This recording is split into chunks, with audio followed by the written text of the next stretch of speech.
about $600 worth of points. So that's disgusting, dude. That's disgusting.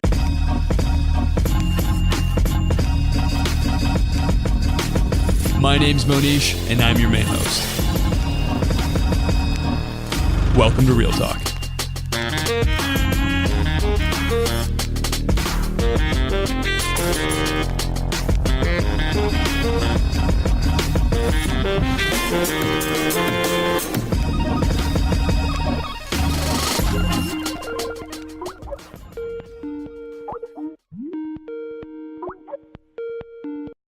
Yo!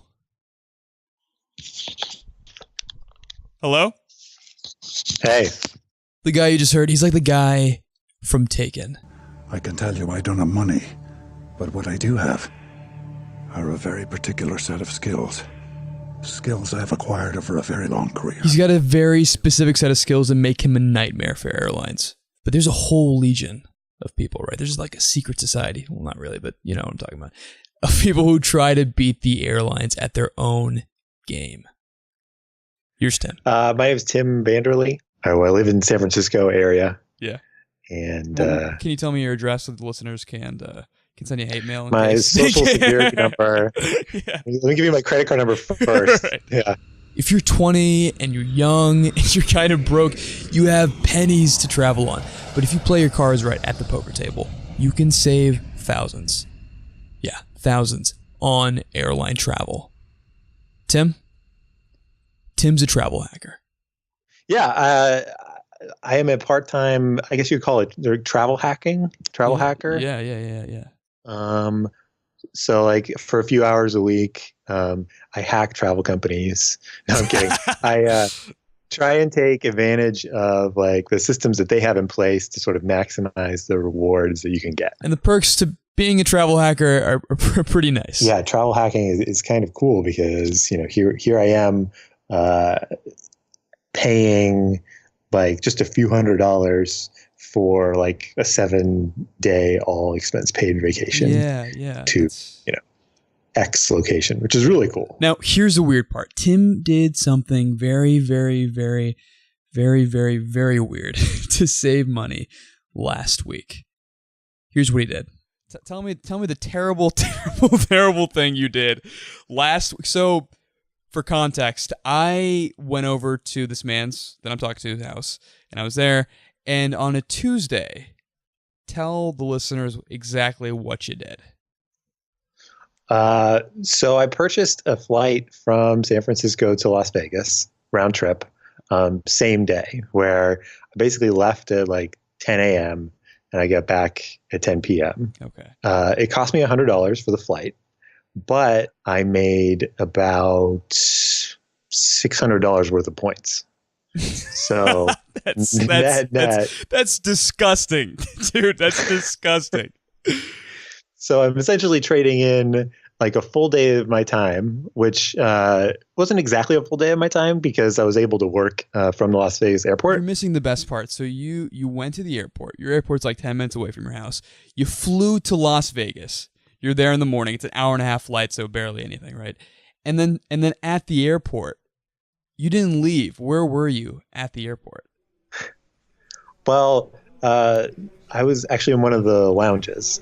There's an American Express lounge in Las Vegas airport, so I never actually left the secure area. Yeah. What's the specific name of this lounge? What's the very fancy name? It's the Centurion Lounge. It has a real like legacy name to it. Like, oh yes, I'm going to meet you in the Centurion Lounge. Yeah. They have they have an open bar. They have a shower. Even they have a shower. Wait, I did not know this. They have a shower? Yeah, some of the more upscale lounges in airports will have showers because they anticipate like people coming through international flights, and then they're dirty, so they want to shower before their next flight. They have showers at the airport because Tim got the right credit card, American Express, and he gets access to an open bar, free snacks, free food. It's ridiculous. Now, what's crazy is that there's people out there, entire communities that do this for a living. People get really, really, really into it. Yeah. Well, there are people who do this. I think it's harder now than it was like maybe 10, 20 years ago. But there are people who do this for like a living where they have like top status at these airlines and like they can almost make more in points. It's I don't fully understand the dynamics now because the game has changed a lot, but it's interesting to like see what people have done in the past. Back to Las Vegas. Here's how Tim did it. So Tim found a promotion. Like a month ago, so JetBlue ran this promotion. In that promotion, he found a loophole in the fine print. And that loophole was if you book a round trip anywhere before August, we'll give you like a bazillion travel points. So Tim naturally, being who he was like, okay, if I book a round flight before August that's cheaper than the points being awarded, I'll make a profit. Doing the economics behind that was like, okay, I can make 50,000 points. Like, so that's worth $600 to me. Is there a flight that I can take that's way cheaper than that? And then I can just absorb the profit. So it's definitely not a normal thing. You just have to sort of pounce on these opportunities as they come along. You sound like a crazy person, like a really smart, evil genius. I do. There are probably like environmentalists listening that are like, well, how would you do that? How dare you?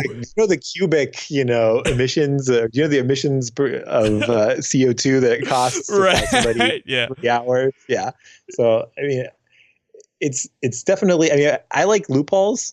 Yeah. I know that. And this is one of those situations where I was like, hey, this is a loophole. This is a way that, in the future now, I can fly to, New York City round trip with these points. If you're wondering how did Tim get into this, I thought the same thing. Like when it comes to financial literacy, you got a big fucking dick, right? Like that's.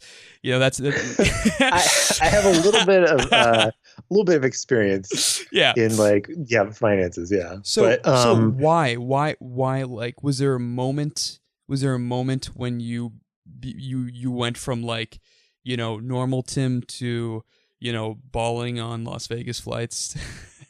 Actually, what prompted me to get more into it was how much money we spent on vacations last year. Like we spent like thousands of dollars because we were traveling almost once a month, and it was just unsustainable. And so I was like, maybe there's an alternate way. You were on a ship with a giant holes, and you could not. You were going down. You were going down, buddy. Exactly. Yeah. So I was like, okay, how can I plug some of these holes? So I was like, wait a second. There are all these different ways that I can accrue miles and hotel points, and if I can use these. If I can leverage them on some of like the larger trips, then we could wind up paying, a fraction of the cost for where we want to go. Everyone knows that if you buy a ticket early or late, the price changes, but Tim breaks it down even further. Usually it's good to buy your tickets as far in advance as possible. It really depends on your situation. If you're going for Thanksgiving, it's definitely a good idea because, I mean, those flights are going to be booked completely no matter what. If you're traveling in a time where you think that the tickets might go down in price, then it might be good to wait up to even like 3 weeks in advance. Really, prices are pretty stable, and then maybe like in the 3 week to 3 months before the flight, you might see them fluctuate a little bit based on how many people are booking. And then usually between 3 weeks and the day of, or even a couple days before, it just goes up substantially. You'll find that a flight from San Francisco, where I live, to Chicago might be as cheap as $100 early on, but then if you wait till just a few days before, it could jump up to 500.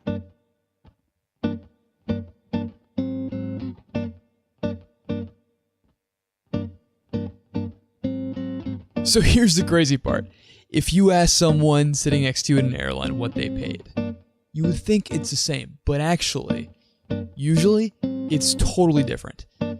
Seriously, ask the person next to you on the plane. Same seats, both in coach, you're both booked on the same day, but totally different prices, like thousands of dollars apart. Like, how is that possible, right? Here's why. Say you're an airline, right? You want to make as much money as possible selling tickets. But the thing is, if you price your tickets really low, you'll fill up all the seats, but you'll lose out on the money you could have made if you priced your tickets higher, right? On the flip side, say you price your tickets way too high. You'll make a great profit margin on each ticket, but it's too expensive for most people, so you'll have empty seats, right? So here's the problem. How do you fill up all your seats in the airplane and still make a good profit margin? Like, how do you make as much profit as you can while also filling up the seats? Well, here's where a little term from economics called price discrimination. I know that sounds very scary, but price discrimination comes in here. Think, there's two types of travelers.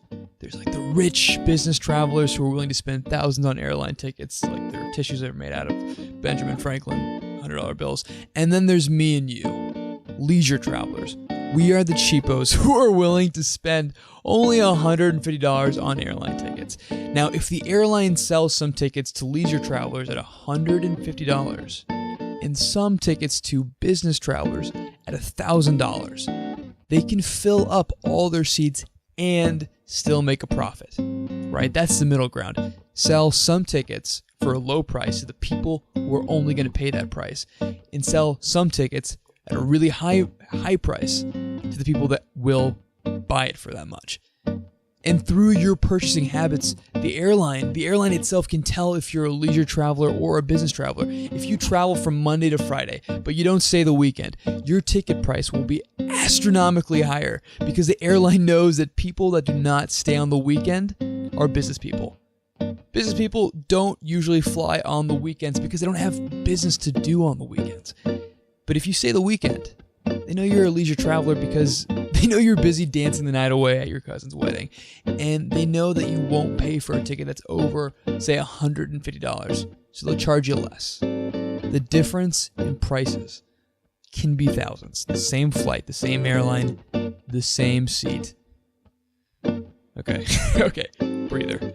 So step one, let's make it easy. Step one, book in advance. 3 months to 3 weeks. Step two, stay the weekend. Step three, account for bag fees. They don't charge change fees. They don't charge check bag fees, whereas most of the other airlines do. In fact, all of them will charge bag fees now, I think. So okay, so and then so they will charge bag fees. Southwest does not. Correct. Yeah. Okay, and then so that's just something you have to like price into the ticket. Like if the Southwest ticket is like $10 more, maybe it's worth it. Also, account for cancellation fees. Okay. Yeah, and then if you want to cancel your ticket, who's better to go to? Yeah, that's. So even if you cancel your ticket, Southwest will on like their lowest class fare. I don't know why that took so long to come out. So quite the Freudian slip there. They'll give you a full refund in terms of they'll give you like a refund in terms of a credit that you can use for another flight somewhere. The other airlines are pretty dramatic. If you fly like Delta or American or United, those are the other three big ones. Mm-hmm. They're going to charge you $150. And step four, here's a big step. Use travel points. Travel points. You have to sign up for it like once, and there's basically no downside. Here's Tim. It's like a different currency. You know how like you've got the US dollar, you've got like euro, you've got Southwest miles, you've got United miles, except it's extremely limited in its scope because you can only use Southwest miles, or at least the best use is to use it on flights. Yeah. So the exchange rate, if you want to call it that, like if you wanted to actually just buy the points directly, is terrible. Like if you buy the points and then use them on the flight, that's the worst thing. For them, it's not the worst thing, but it usually doesn't make sense. Okay, so never buy travel points, right? But there is one little thing you can do, and if you don't screw up, and again, big emphasis on if you do not absolutely screw up, because 60% of people do kind of screw this up, you can get credit cards, because credit cards come with massive sign-up bonuses. But having credit cards, if you're not good with it, it's risky. It's almost like the mafia, you know. Yeah. It's like you get money from the mafia. Yeah. The credit cards aren't that bad, but it does this like this sort of downward spiral, because you go to mafia and you're like, I need $500, and they're like, okay, I'll give you $500 on the day of my daughter's wedding. Yes, anything. But you're gonna owe me $1,000 in a month, and you're like, oh, that's fine. And then you go back to him, you're like, I don't have 1,000, I only have 750. And he's like, okay, but now you're gonna owe me 2,000. It's just like, it's not that extreme, but it does add up. So travel points are awesome. Now, there is a super secret website he goes to that you can get travel points that a lot of people don't actually know they can get. I really like my favorite website is probably milenerd.com. He only posts five days a week. Only 5 days a week. Yeah. He's got one post that he like 5 posts a week. And, he only eats 26 times a day. He only goes to the restroom 40 times a week. It's not a big deal. It's like milk. Like in the old days, you would have the cream float to the top. And he's like, if you're just starting and if you're even interested in points, like going to MileNerd, because he's just showing you the cream. Like he's like, okay, you can, if you use this link, you can get 1,000 free, American Airlines miles. And you can also get airline points by this thing called portals. And I don't mean the video game. There's portals. If you're a big online shopper, you can use portals either for like cashback, or you can use them for miles, which is kind of cool. So like you just go to, after you create an account, you go to, this portal, and then you get like X miles per dollar that you spend. So maybe if you spend like $1,000 on a new computer, you can get even 1 mile per dollar. Then okay, it can add up. Okay, so this might seem totally overwhelming, but stick with me. We'll make this a simple checklist at the end that you can write down, probably on a note card, and it will be so easy to implement this that you won't even have to think twice. If you want to check airline tickets, though, there is one website now you should check. My favorite site for even just checking tickets and prices is Google. Like they have a Google Flights, google.com/flights. There, I found like whoever designed that is just brilliant. You can see like a calendar view from like if you want to go somewhere in particular, you can see what the prices are on each of the different dates.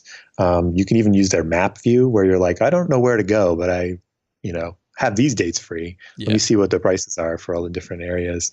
And they always have these pretty helpful tips, I find, when you're like searching for something. There's a bar at the top that's like, hey, do you want to save $90?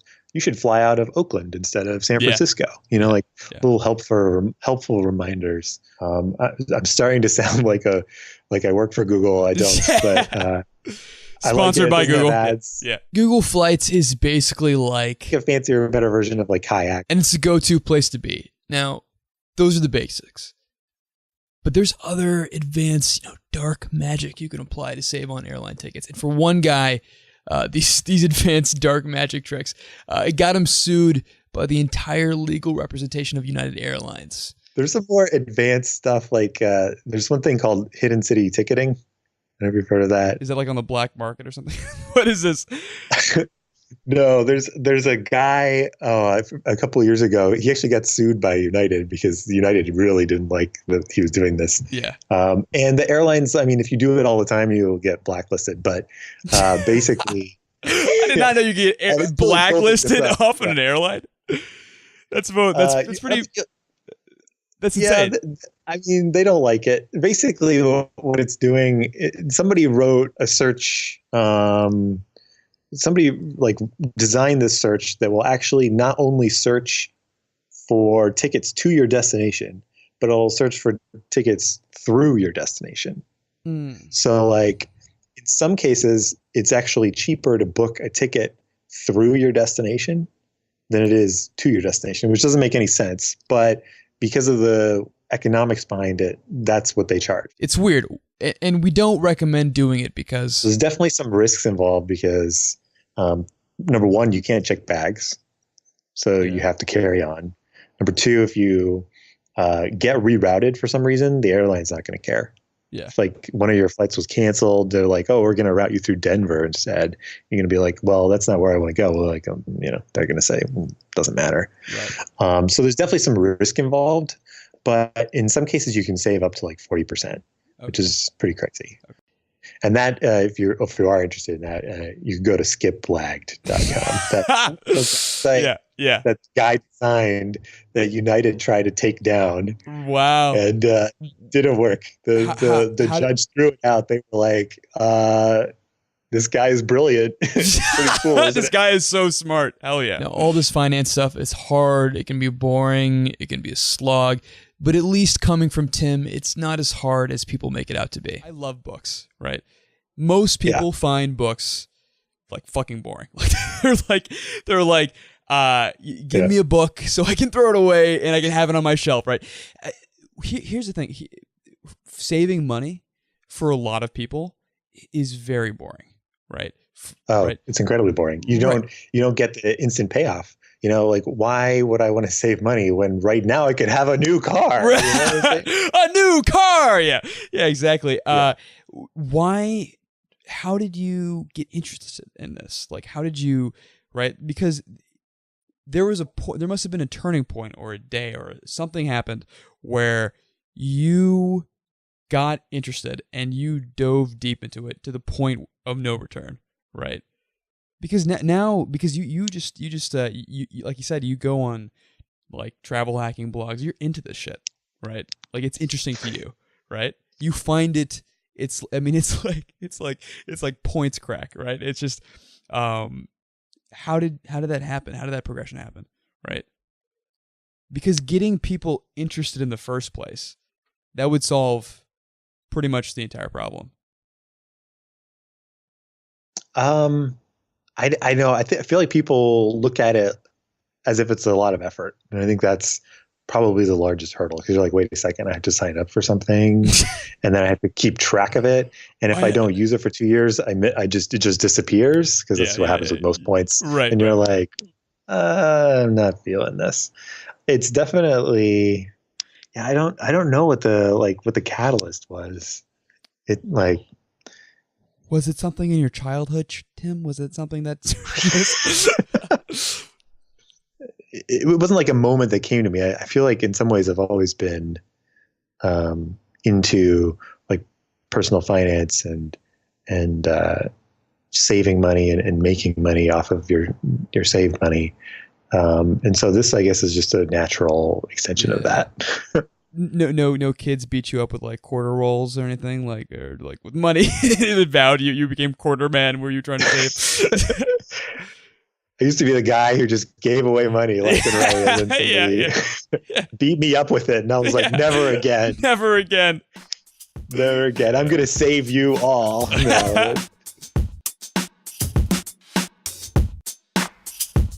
Okay, so that was a lot. If you died in the middle of the information, just try to take notes. I totally understand. Just listen to this part. Let's recap. Step 1, use Google Flights and compare prices. Step 2, book that shit in advance. 3 months to 3 weeks is a sweet spot. Step 3, price in baggage fees and cancellation fees. Step 4, sign up for points, and if you can, get points through a credit card, shopping through portals and milenerd.com. Step 5, save thousands of dollars by staying the weekend. Do not be CEO Joe. And step number 6, don't get sued by United. And yeah, if you're wondering how I know Tim, well, I'll play the tape. Okay, cool. And last question, how do we know each other? How do we know each other? Yeah. Are you thinking about it? You're thinking. I don't know how did we meet? How do we know someone in common? No, I married your sister. How dare you? You're my brother. Yeah. Awesome, dude. How dare you?